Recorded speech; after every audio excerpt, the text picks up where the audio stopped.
Okay, thanks, you guys. Okay, so again, I'm Brianna and this is Tasha. We're with the Nebo School District. And today we're going to tell you about a reading and writing extension that we use in our district and kind of how we go about our reading and writing referral process. If I'm just going to kind of go through and tell you how I go about training the students on this. If you have questions, interrupt me. Otherwise, I'll just keep going. Um, Anything to add before we get started? Okay, awesome. So we'll start by kind of talking about, again, our reading and writing referral process because it's a little bit unique in our district.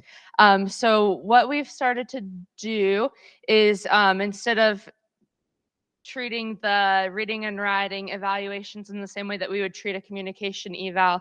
We just have the teachers send us an email of students that, well, I should backtrack. So we've trained out these extensions to our resource teachers. We've gone to in-services.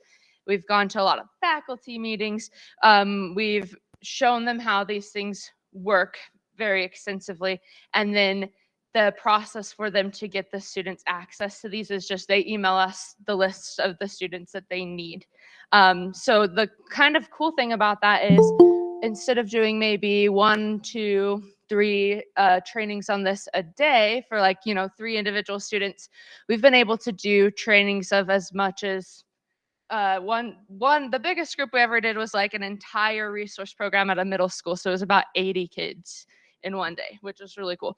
I think most effectively, probably a group of like 12 to 15 is what we've done. And that lets us get the individual time with each of the kids and show them how everything works. So we'll go over now how the programs work, and then that maybe will make more sense to you. So the reading program is called Snap and Read, and it is this target that you guys will see up on the board, and I'm going to turn it on. So there, again, I'm going to go through how I start with the kids. So usually we bring them into the options, and a big goal that we've had with this too is to try to kind of normalize and make these things really fun for the kids so that they want to use them. Because one thing that we noticed that was difficult for students and motivating them to use these programs was if they felt different or felt like they, especially as you're getting with those secondary kids, they don't want to feel super different from their peers. They don't want to feel like they need these special things. So we've talked about, how they relate to the real world, how, and the nice thing about bringing in a group of them too is they're able to help each other. Like, oh, we're all kind of doing this. It's a whole classroom type thing, that kind of thing. So we come in and show them, where they can personalize these things and make them their own, change the colors. So we usually start by doing something fun like that. This can be very personalized to you. Oh, that's perfect. Thank you. So the cool thing, these are Google extensions. So they're tied to in our district, we tie them to their student email. So it's really cool because they are able to access this on any computer that they log into with their student email. So if they log into their personal Chromebook, because some schools have personal Chromebooks, but some don't. So then they can, any Chromebook that they log into, or even if they go home and log into their desktop or a laptop at home, they have access to these things. And after we train the students, do let the parents know that they have access so that they can have that support at home as well. And it works with any website that you go to as long as you're using the Google Chrome browser since they're Chrome extensions. But we usually start by showing them like Wikipedia because it's good information based, and we want to be able to show all of the features easily and show them how that they can, if there's anything that you want to learn about, you can use these to do that. So today I'm going to search St. Patrick's Day because it's St. Patrick's Day. But usually I will, get everything added and tell the kids, okay, search something that you want to learn something about. As long as it's appropriate, you can pick anything that you want. What's something you want to learn about? And so we pull something up. We are all working together, but learning about our own individual thing. So the first most important feature is this remove distractions feature. And one thing is every time you go to a new tab or if you refresh the browser, you have to do that. So you go over remove distractions a lot, just so that, again, that they're learning that feature so that after we leave that they're still able to use it. So whenever I remove distractions, it gets rid of all of the somebody's trying. It gets rid of all of the ads and the things that they don't need. So it makes it very simplified, and we just have the information that we're trying to actually learn about. So now the black bar over here, we'll go through all of these. The first one, when I told them, when I click on it, it's blue, it's on. Even though there's the X there, that means it's on, it's working. If you click anywhere into your, oh, I have to turn my sound back up.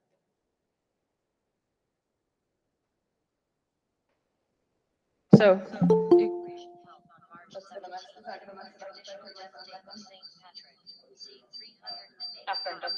yeah, because it's gonna mess it up. So I'm gonna just leave it off. But if you see the how the green is moving along, what that's doing is reading to them. Right now, my sound on my laptop is off because it's causing feedback issues with the microphone. But it reads along, and so basically turns any website into an audiobook at that point. So we go over, hey, we like audiobooks. I like audiobooks. It's nice to be able to listen and follow along and get our information visually and auditorily.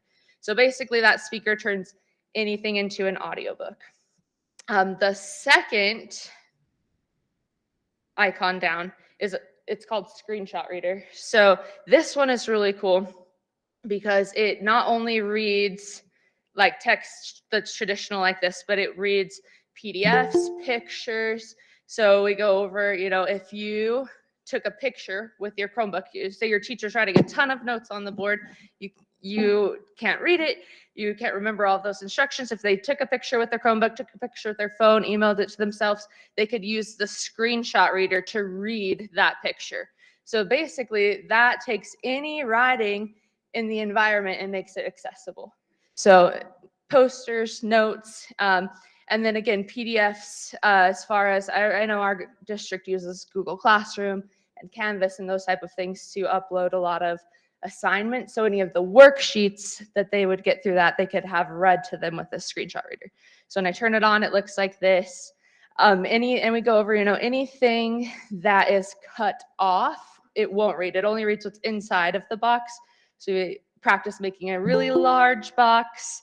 And then also it takes it a second to think. So talking through, we have to be patient with the technology. Sometimes it doesn't work exactly like we want it to. And it's nice kind of actually whenever it is slower, when it does have, a little bit of an issue, because then they can see like, oh, this is what I do when I'm alone. If it's not working, this is what I need to do to make sure that it is working. So yeah, again, it's just going to read everything that's inside of that box. And I would do it with a picture, but you wouldn't be able to hear it anyway. But yeah, just know that, if we pulled up any sort of picture, that screenshot reader would read it as well. Yeah.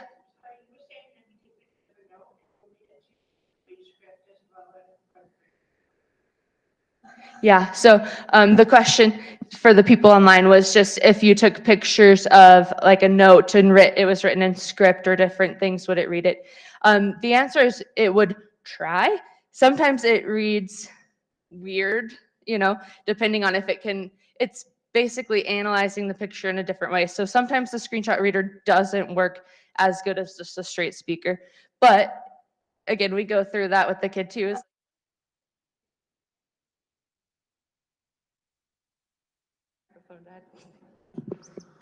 This one works now. Okay. But sometimes it reads it weird, and that's just one limitation of the screenshot reader for sure. Okay, this third icon down is actually really cool too. One of the settings that we set up right away is making sure that the simplify vocabulary is set to maximum words. You can change it based on their reading level, but this is basically just a text leveler, but for every website that you ever visit. So, and I turn it on. And another good thing about this one is I clicked it and it didn't work. And often it doesn't work the first time because we have to refresh our page and remove distractions another time. So, and that's happens pretty much every time, honestly. And so it's nice because we can show them like, hey, if it doesn't work right away, go back and try again. You know, it's nice to be able to teach out the tech difficulties that they're going to possibly have. So I'll remove distractions one more time. And now when I click on the simplify, it's going to work. So basically, any word in the text that is italicized is a word that has been simplified. And if I hover over it, I can see that that word that is changed to watched or followed used to be observed. So I can see the synonyms for those more difficult words. If I click on it, it will change it back and forth. So then that's helping us be able to learn those different vocabulary words that are more difficult. So festivals are special celebrations with fun events. Religious for liturgical, you know. So again, how many kids are going to go liturgical, you know, and then, but a lot of them are going to know religious. So that's really nice. Another nice thing that works with the simplify, even if the simplify is on or off, this program will allow you to find any word that you would like defined. If you click on it twice, it pulls up the definition for that word. And then you can use the speaker to read that definition.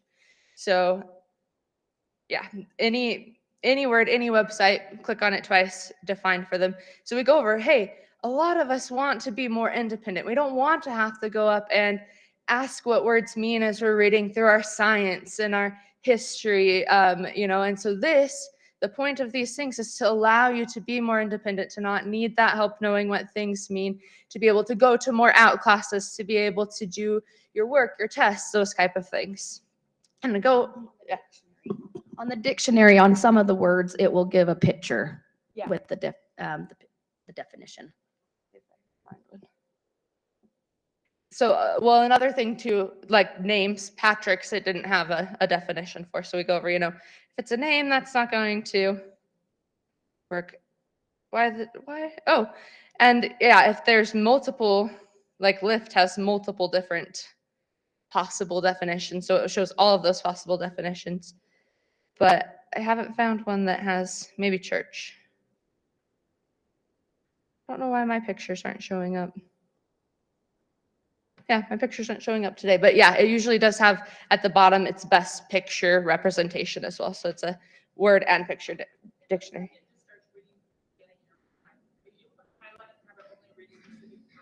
Yeah, so with the speaker, see how there's all of those definitions?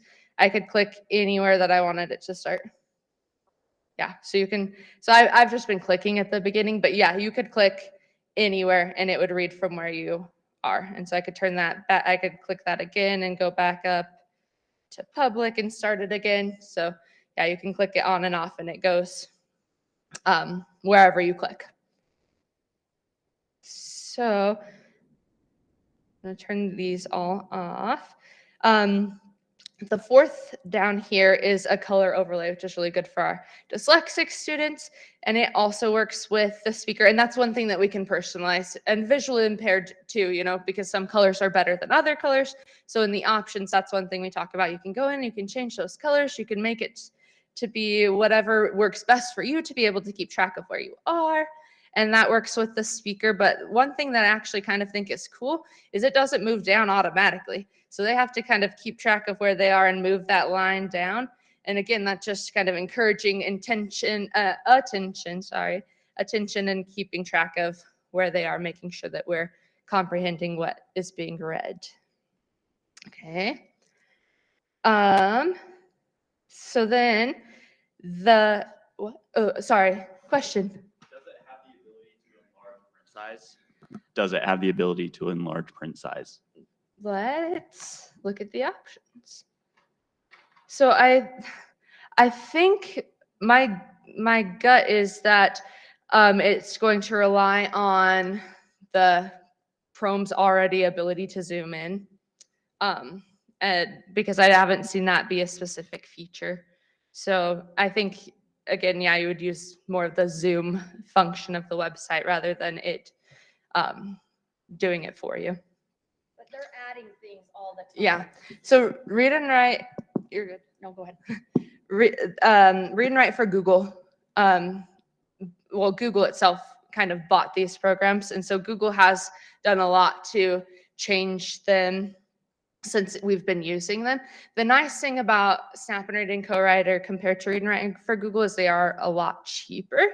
So whereas I heard, some districts have, like 100 kids using Read and Write for Google, because it is kind of pricey. We have right now 600 licenses for this program.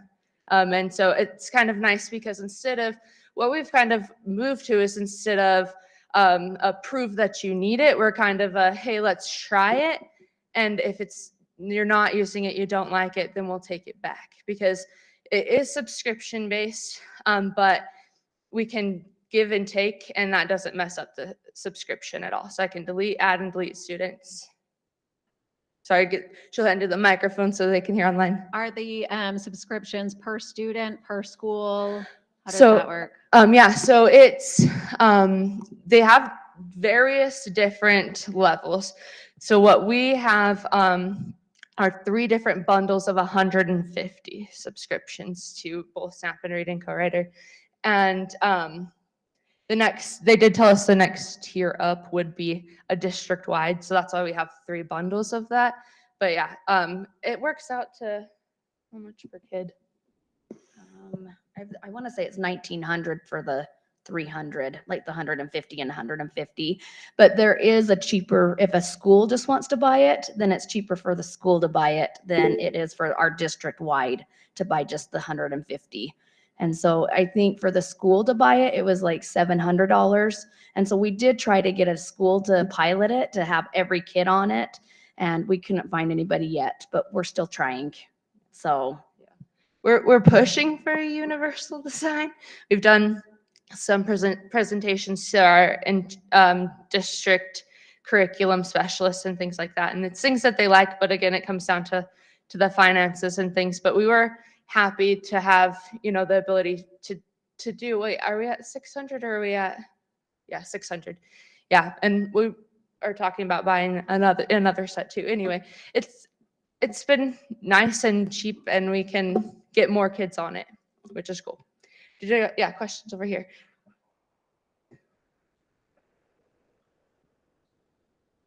$4 a month per student. $4 a month per student. Yeah. And Yeah. we do yearly. Yeah, so our subscription, so yeah, $4 a month per student. We buy a yearly subscription. So yeah.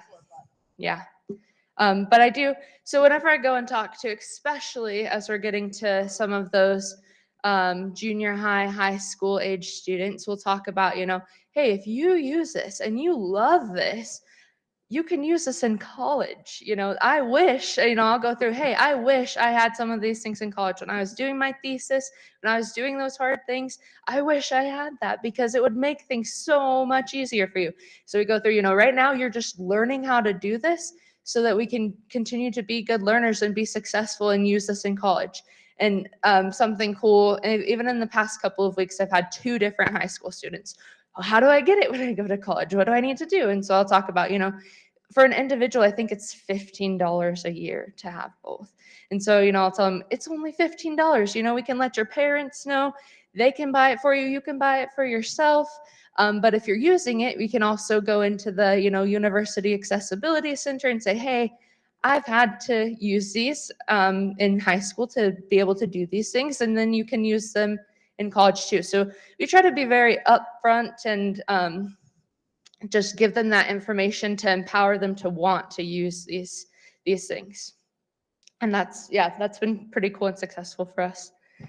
Any other questions? Okay, so I'm gonna go on to, I think, talking about college and everything. This is gonna be a really cool one you guys are going to like. So again, have to remove my distractions one more time.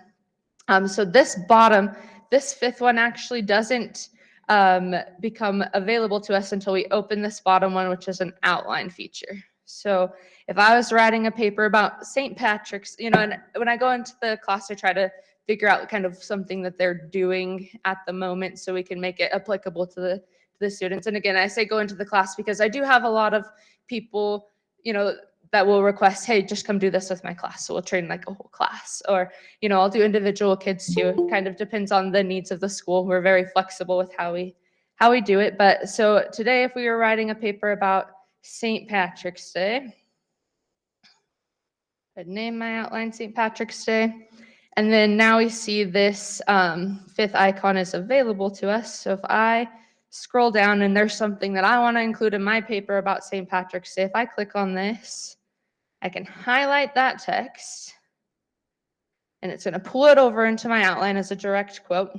And then if I come over to this sources tab, it's going to make the works cited page for me in any of the formats, MLA, APA, Chicago. So big research papers, if we were using multiple different websites, I could keep pulling quotes and things into my outline so that I would have that available to quote that. And then I could use this to help me make my works cited page. It's this bottom one. Okay. This bottom one right here. I said, which So- icon opened up that feature? Yeah. So the very bottom one opens up our outline, and then with our outline open, we can, I saw him. Don't click on a blue one. That's going to take you to a new page. But yeah, with that open, then we can capture our text. But I need to remove my distractions one more time. But yeah, so then in my outline, I can, text capture, cite my sources. Again, this is the one that I tell them, man, when you're doing those big research projects in high school and when you're getting to college, because you're going to have big papers, this is going to save your life. It's going to make things so much more accessible. So that's a really cool one. And actually, another cool. My microphone. Oh, there we go. So after you buy the subscriptions for the students, there's actually an unlimited number of educators and support staff that can be added to these. And on an individual basis, any educator can request a free subscription to Snap and Reading Co-Writer, and then you get one free student per educator. But when you buy the subscription, we have the limited number of students, but I could add as many teachers, technicians, resource technicians, any of them who want it to this. So a lot of them have come back and said, oh, I use this, Tasha herself. I used it for my master's. I used it all the time. Yeah. I would put on a paper, and then I would be cleaning my kitchen while it read to me, so I could do two things at once, because we don't have all that much time, and so that's what I did, and it was awesome. So that's something we've done with, usually if I go into a class, I give the teacher access because, I'm using their sign in to show the kids how it works. We're projecting it. And then if they know how to use it, they're going to be able to help the kids use it better. But then they also have the buy-in and they can use it for their own, a lot of teachers are doing master's programs or trying to do classes to get extra credits, that type of thing. So we kind of increase their knowledge and buy-in by giving it to them and letting them use it, and then they can help the kids with it too. Because again, we don't pay for the educators, which is cool. So one other cool thing with Snap and Read, and so the cool thing is you see that my St. Patrick's Day is still there on the bar, so that means I still have that outline open. So again, I could close that outline as I'm going to other sites and searching for more information, open it back up, continue to add the things that I want for my paper. So I'm going to close the St. Patrick's Day outline for now, and we're going to talk about another super cool feature in here that I'm going to turn on. I turned it off at first, but so there are a lot of really good resources for our ELL students. So if I turn on Translate into Spanish and then come back to my St. Patrick's Day, and remove my distractions. Again, we remove distractions a lot. Every time you go to a new tab, I want you to remember to remove distractions. We go over that. But now we see a new icon here, this translate icon. So if I turn this on and come and highlight a paragraph. Why did you not work?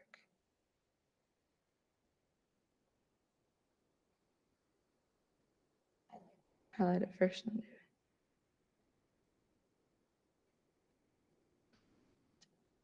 It's being rude today. I'm going to refresh. Anytime it's not working, refresh. Which again, if I'm having difficulties as I'm training the kids, then they learn the resilience if they're having difficulties, So it's not a bad thing if it's not working right away while I'm training them, because then I say, hey, look, it doesn't always work for me either, And so we refresh, and when in doubt, refresh it. Still not going to work. So what this should be doing, which it's not right now, is whenever you highlight the text, it translates it into Spanish. So that it shows up as Spanish. And maybe let me try something else.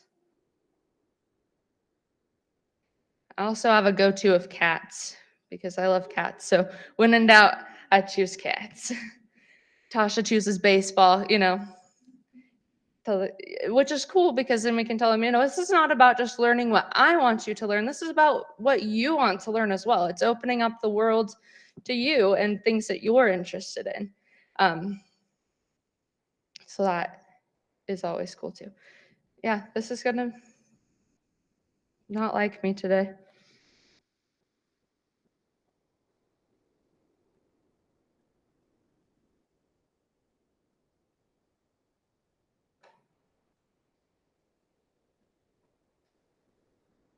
And No.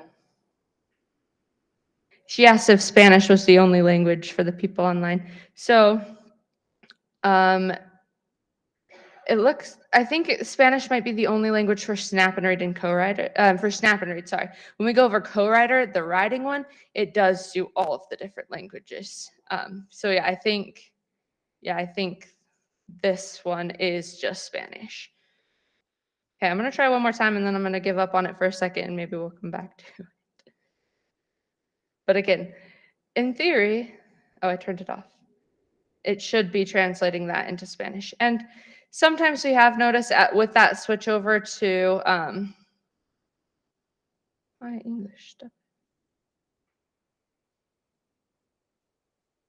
I really messed it up.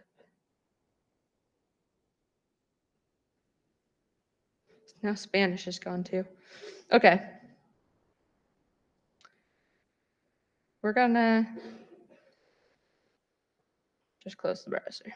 We're gonna just try this again. Oh, I just closed out of the meeting. Sorry. Okay.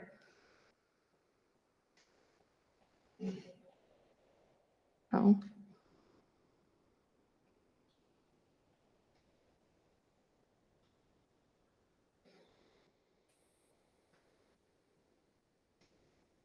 Okay.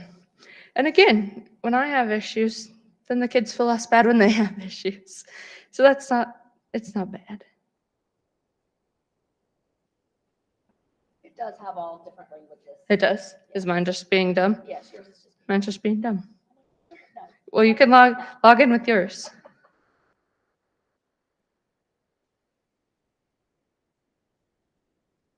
Okay.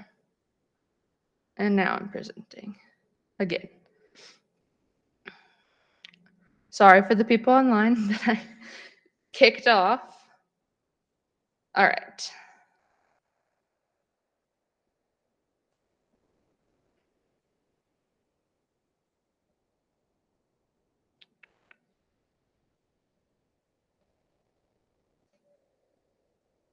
There we go. Now it's back. Okay, so those are all, yeah, mine's back. So these are all of the languages I can choose from. So Tasha was right. It does do all of the different languages. I'm going to go down to Spanish because that's the only one I kind of have an idea of. I don't have an idea of the other. All right, now let's try this one more time.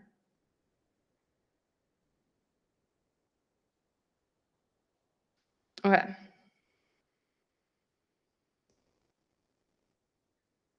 There it goes. Glorious. Okay, so yeah, again, translates everything into that language that we picked. If I, with this, click on that word, it will change it back into English so that then I can get the English and the Spanish, and that helps with that learning of the words.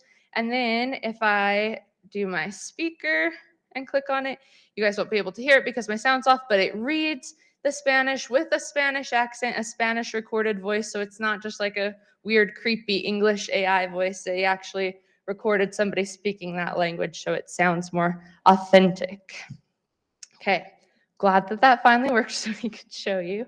Any questions about the snap and read?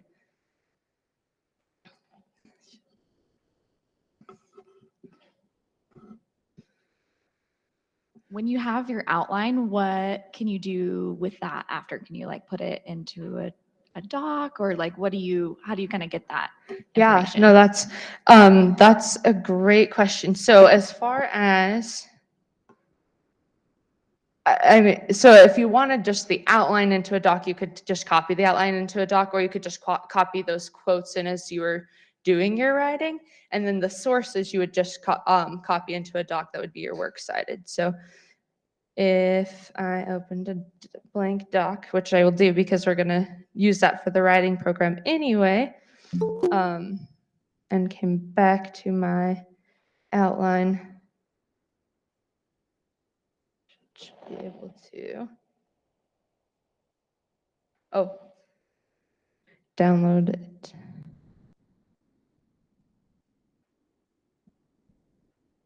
So, and then have my sources so I could download it and then I could copy it into my other, or you could just have your, outline, but you could use this to copy it into your document. Any other questions about Snap and Read? Oh, yeah, here in the front.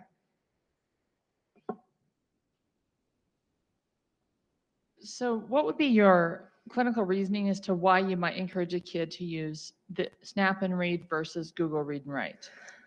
What are the different features that are? So they have pretty much similar features. I'm going to show you the writing program that has the rest of the word prediction and some of those good Google Read and Write features. Clinically, they're about the same, to be honest. For us, it's just been that because it's cheaper, we've been able to get it to more students. The Snap and Read is cheaper. Yeah. But pretty much the same. Yeah, pretty much reading the same thing. The functions. biggest difference is it's 2 extensions instead of 1. So they're learning 2 different extensions, but it has all of those same features. We did a lot of shopping around for specific reading and writing features, trying to figure out what was the most affordable, what would help us get it to the most people. And this is kind of what we landed on as far as affordability, but ease, because there's a lot that do individual, like you can get 1 word prediction thing or this thing. So this, even though it's 2, is still a little bit more affordable than Read and Write for Google, which is why we have opted for it and liked it. So let's go through the writing program. So that is this one up here, and it's called Co-Writer. The cool thing too, actually, I'm going to show you that feature in a second. Actually, sorry, I skipped one thing in Snap and Read. I'm jumping around a little bit. One other thing in Snap and Read before we leave it is there is a PDF reader. So if I open up the PDF reader, the student could have downloaded a worksheet from their Canvas or Google Classroom. They can download it to their computer or they can download it to their drive, and then this will open that up. So if you see, I've already done some editing on this, but it's nice because then they can use the PDF reader to do editing right onto this. So we'll have our Snap and Read feature still, but we can also highlight things. Which of these animals might be called a vermin? I'm going to say rat. They can also add text box and type right into this. And you see my writing feature showing up here. But which of these animals is not a rodent? I'm going to say swine. So this gives them the features of the Read and Write for Google, while also allowing some cool PDF editing features. Any questions about that one? Sorry, the Mac. Okay, awesome. So we see our writing program showing up right there. This one should be showing up anywhere that we're doing any typing. And it shows up looking like this box that I can move around.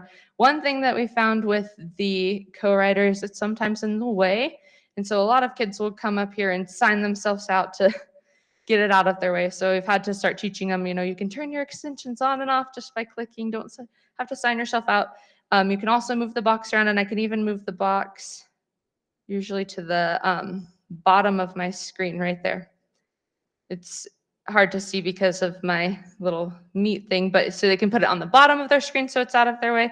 They can drag it, they can move it wherever they want. So as I start typing, you usually pick this is for our spelling, the kids that have a hard time with spelling. So I'll say, I want you to spell camouflage. I want you to spell machine. For our younger ones, I might say, I want you to spell cousin, So a word that's very daunting, and we start to sound it out and talk about how we can see that it's changing as we type. If we come over, it won't do it right now because my sound's not on, but if they hover over these, it reads those to them, and then they can hear the one that they're looking for, click it, and it types it out for them. So we'll practice that with a couple of harder spelling words, and then we'll talk about, if I'm writing a specific paper, I can come down to this bottom middle that looks like a book, and this is where we can add topics. So if I am writing a paper about photosynthesis in science, and I turn on my photosynthesis topic, again, here they can voice type or type any topic. So I tell them, anything that you're writing about, I want you to figure out a topic that you can add and put a topic in and turn that on. Then we click on our bottom left 2 times, and sometimes have to refresh to get it to show up correctly. But now the words that are showing up first for me in my word prediction are related to photosynthesis. So if I'm trying to type a tricky word like chloroplast, because who knows how to spell that, it comes up chlorophyll, chloroplast. I can type that in. So again, they have thousands and thousands of topics. And we also talk about, hey, you could turn on, you love Pokemon, turn on the Pokemon topic, because those words are really hard to spell, and that's going to help you spell your So again, making it fun. And I have lots of kids who are like, oh, I'm able to write all these cool things that I'm interested in. So we just talk about, this being able to get our ideas down for our school, but also just ideas of things that we might want to write about and say. So another cool thing with the icon up here, you can create a topic from a page. So if we were on the Wikipedia page for cats or St. Patrick's Day, and I was writing about St. Patrick's Day, I could do the create topic from this page. It takes it a second, and then it will add that as one of my topics in my word predictions. Now it says my topic's ready. So if I come over here, cat Wikipedia is now turned on. So any website that they went to, they could turn on the topic for that, and it would have those words available to them. Bree, we have a couple questions Oh, online. sure. One is how does the predictable spelling work compared to read and write? I think pretty much the same. Is that those who use read and write regularly? No.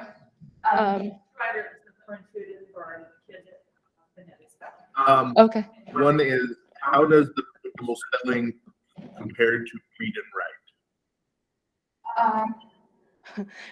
That's Austin. It's just a little delayed. Okay, so an audience member did say that the co-writer is a little bit better for our phonetic spellers. So that's a good thing. So again, and I have seen, the ones that spell cousin, Kusen, it still kind of picks up cousin. So that's nice. Another.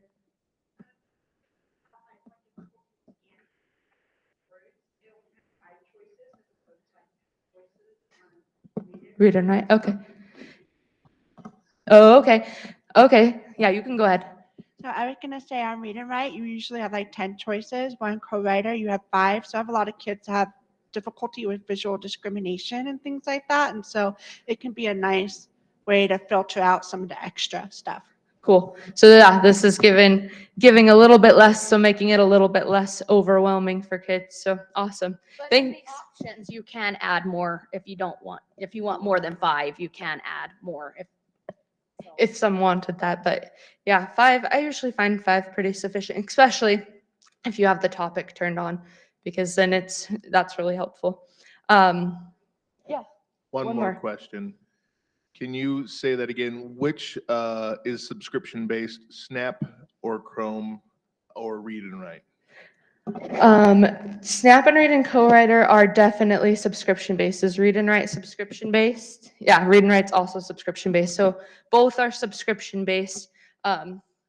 We just found from our quotes, our district met with both and got quotes individually, and the Snap and Read and Co-Writer was cheaper. Awesome. If there's any other questions, interrupt me. Oh, in the back. So did I hear somebody say that it could be $4 per student? Yeah, that's what our friend up is here that what you said, said? $4 per month per student. Yeah. And so like our last quote was 1,900 for 150 Snap and Read, 150 Co-Writer for 1 year. So, yes. Our district buys some, and then we did use our UAP budget this year to buy another set of them. And so we did use our UAP budget. So we have 3 bundles right now. Our district bought 2, and we bought 1, you know, so that we could show, hey, we're serious about this, and we'll try to match you guys, kind of thing. And Dee, was it hard to work with Snap and Read and Co-Writer when we got the quote? No, it wasn't too bad. Yeah, Di helped us get that, and so yeah, that's great. So, this also has a lot of the students have used the free voice typing that's with Docs, but the nice thing is we'll show them, you know, this has your voice typing. It's right here. You don't have to go into all of your tools and find the voice typing, turn it on. This, you know, turn it on and it's blue, it's recording you, turn it off. You know, we go over, you don't have to turn it off or it's going to keep recording you. Also, it doesn't do punctuation, but it does work like your cell phone. So, you know, hey, how many of us use our cell phone to text with our voice when we're driving? How many of your parents do that? How many of your friends do that? It's very normal to use our voice to type. But again, we have to say the punctuation marks if we want those to come up. So that's really cool. And then the other cool thing, well, as soon as they do the voice typing, again, I won't do it because my sound's not on, but as soon as they do a voice type sentence, it reads it back to them immediately. But then if, you know, you're not paying attention, you don't miss it, you can come to the bottom left and then you can click anywhere. I'm going to show you guys with just a copied paragraph. So again, it gets in your way sometimes, just move it out of the way. But with that speaker, I could click anywhere that I wanted. So if I had listened and I'm like, my first couple sentences in my paragraph are great, but I'm not sure about my third sentence. So I'm going to click there and start it reading from there. And then we listen back to what it says and we go over, you know, it's super important to use this feature to edit your voice typed writing because voice typing does not always hear us well. And, you know, we'll laugh about the funny things that it says. But again, if we are seriously trying to write a paper, we need to go back, we need to listen, we need to edit.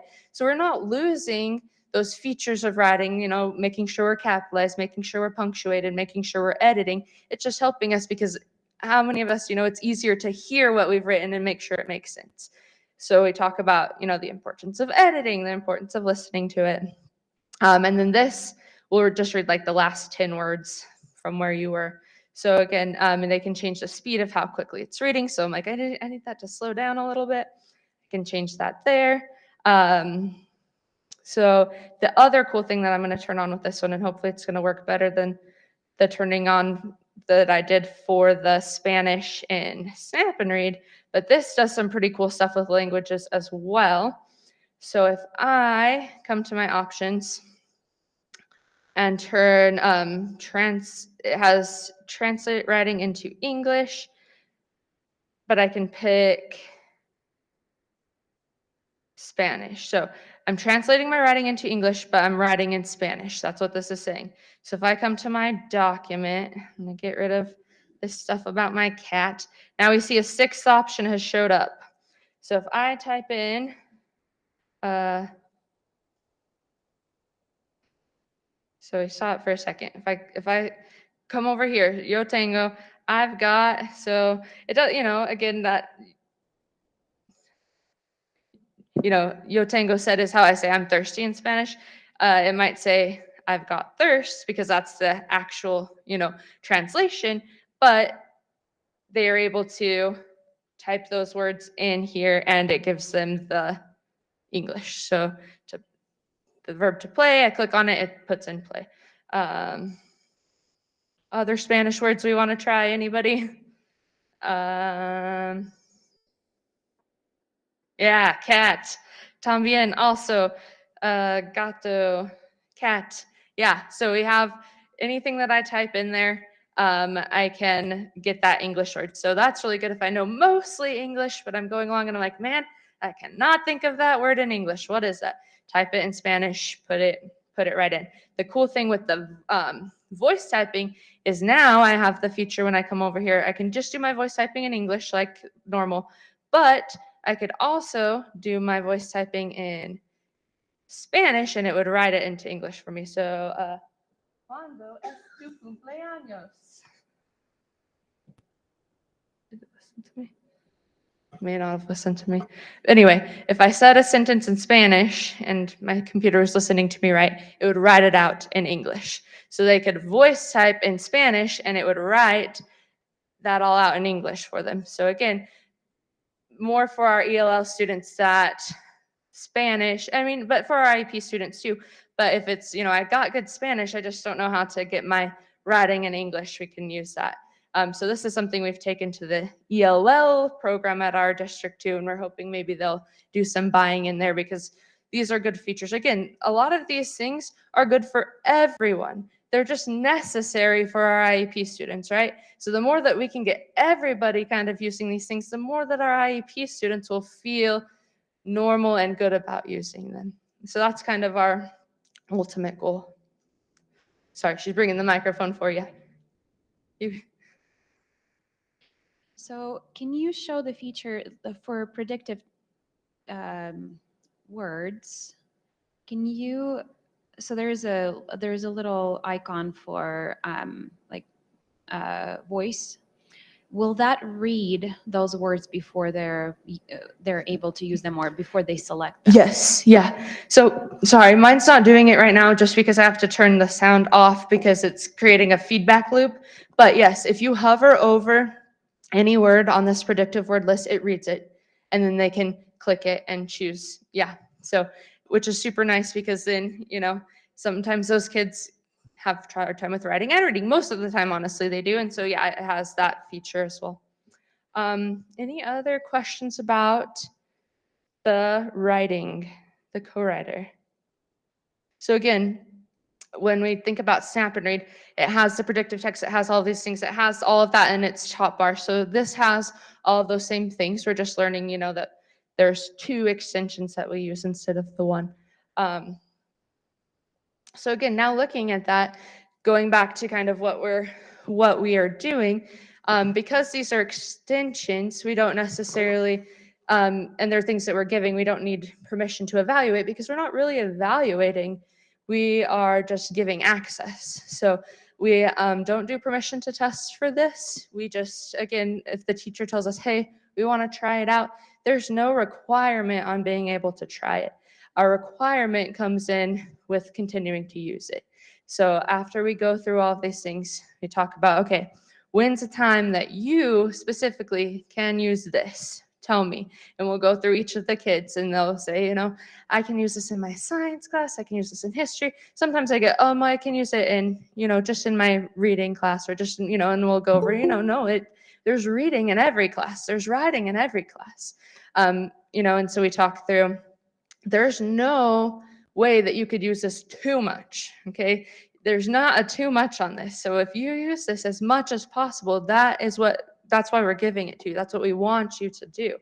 The data that we get isn't the best. It just shows, okay, then I'll let her. So yeah, so I'm the administrator of our Snap and Read and co-writer for our district. There are some limitations in the data, but I will tell the kids, I can see how much you're using this and I'm going to keep track. And so what we're kind of moving toward is kind of a 3-strike system. So every month or term, whenever I check the data, it can see how much they are using it. Is it okay actually to show the students' names? So I actually can't show you this. So basically, I'm going to describe it the best I can verbally because I don't want to show you the student names, but gives me a list of every student who has access. If I click on that student's name, it shows me how much they've used the program in the entire time that they've had it. It doesn't show me monthly, it doesn't show me term, it doesn't break down. And so that is a limitation of my data. So what I've done is create an Excel document, which again, I won't show you because there's names on it, but just have every time that I check the data, I have the date, and then you can just copy and paste that number that it gives you right into the sheet. So then what I can see is that number going up? So basically, we haven't set like an exact, like you have to go up. So it gives it by day, hour, minute. So some kids have used it for a total of, 5 days. So that's 24 full hours, 5 days, 10 hours, 20 minutes, So I can see if it's going up by if that's changing. And again, if it's changing a little bit in the term, that means they're using it. That's awesome to me, If it's not changing, that means, okay, we have a problem. Is it that they're not trained? Is it that they've somehow lost access and signed themselves out? Because sometimes they will sign themselves out and not remember how to sign back in. Is it just that they absolutely don't want to do it and they're not going to?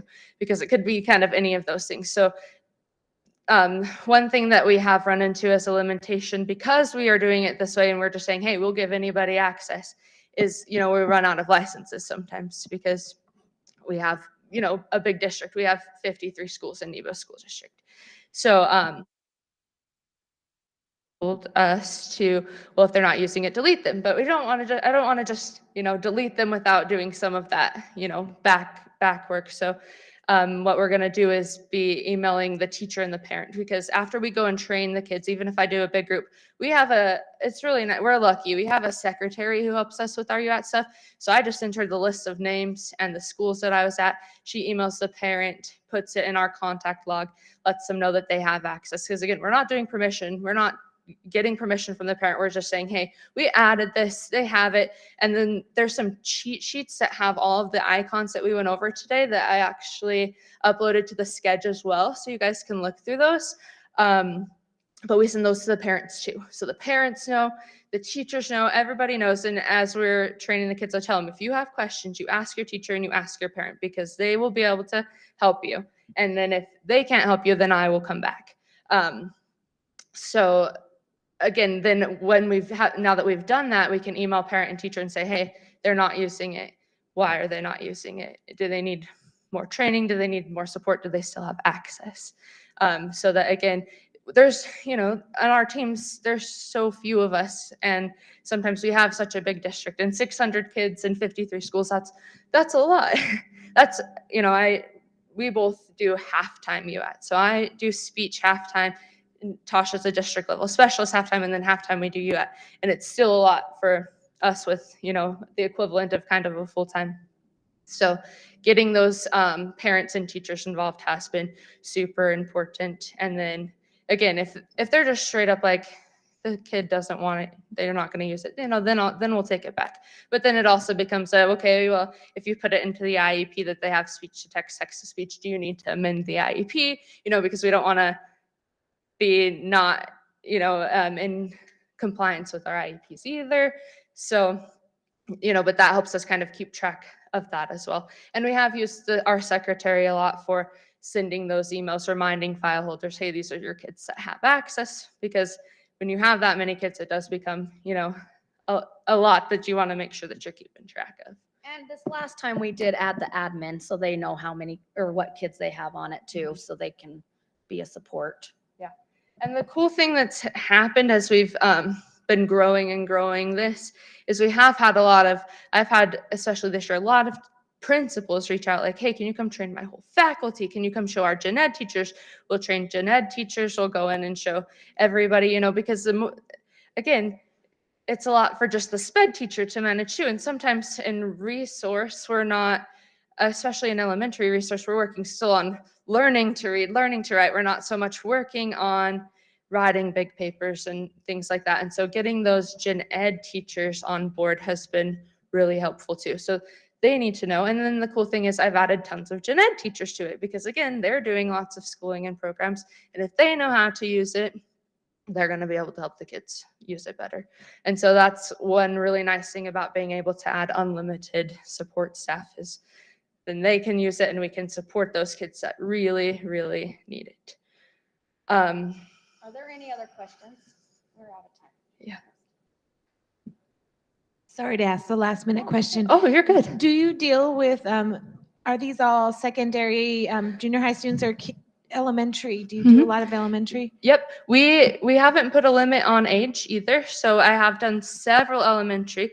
About 3rd grade is usually when they start. Yes. So we have we find the most success with 3rd through, and then we go up into our post high and train our post high kids as well. And yeah, it's funny with some of the elementary students, because again, you're like, is that going to be applicable for them? I find that they actually have more data because their teachers are more like on them to use it. And so sometimes what we've noticed is once they get to the secondary, then they drop off because nobody's pushing them to use it like they were in elementary.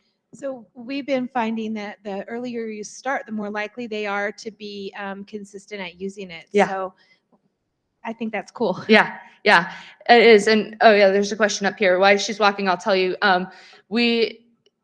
That is something that's been really nice about training them and then telling them, hey, there's more things, but I'm not gonna, especially the outline. They don't need to know how to do works cited in 3rd grade.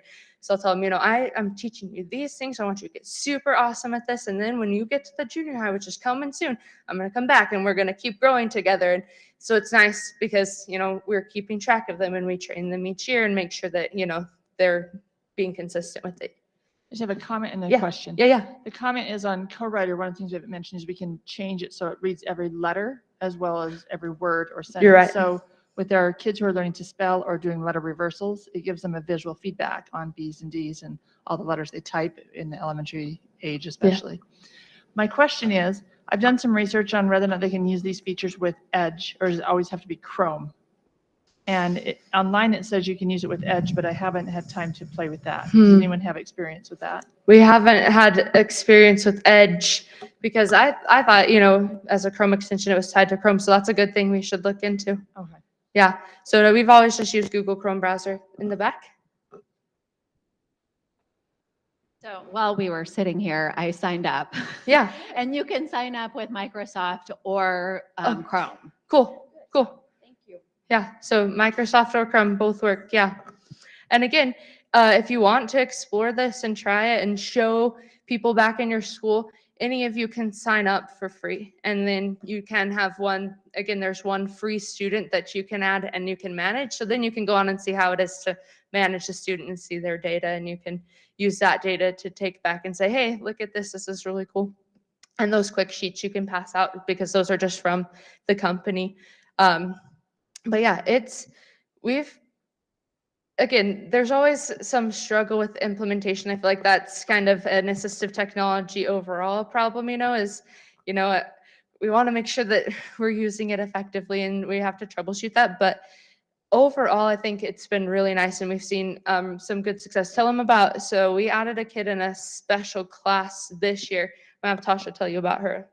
So yes, she was in a special class and she has made so much progress that she is going to go to resource. And so they're filling out a LRE form for our district and she's going to be resource next year because of these tools and hard work. So.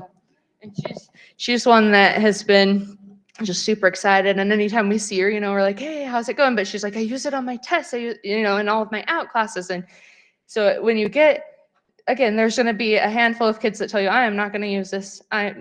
Some tell me right when I'm training them, no, I'm not going to use this. And so, but there are a good amount of kids that are benefiting a ton from it. Have you used any assessment tools to show that these are effective or ineffective with students besides your observations and maybe timing? No. So that biggest one would be that, the moving from environments and things, but that's a good thing to consider is, how can we have it written down other than the time that they're using it, that they're making that progress. It does show, the data shows the amount of time they're using it and then how many words read. I think it may even show the level. Yeah, I think it does show if they're able to be reading higher level text. So it will show, so you could maybe see in that way that their level is increasing.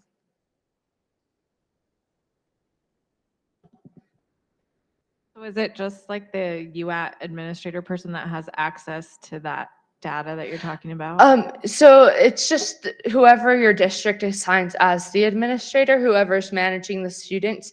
So again, if you had one student that you were managing, then you would be the administrator. But for us, it's myself. It had been our technology person, and then they gave it over to us. But yeah, you can, yeah, it's whoever adds. Okay, so so anybody can add. So that's something we've had to be careful too. So all of those educators that we've added, they can add students if they're under our educator plan. So we have told them only we add students. You don't add students, you email me. But if like our secretary who's added the students, she can see everybody that she's added. So she can fill out most of the paperwork, and then the administrator can see everything that everyone's added. So I can see everything that everybody's added, and then everybody else who's added people can see who they've added. So I'm going to really quick. We are past time. We are over time. So I am going to thank these guys for your presentation. It's very helpful. They'll be here if you have individual questions, but we're going to go ahead and wrap up and let you guys go on to your next session.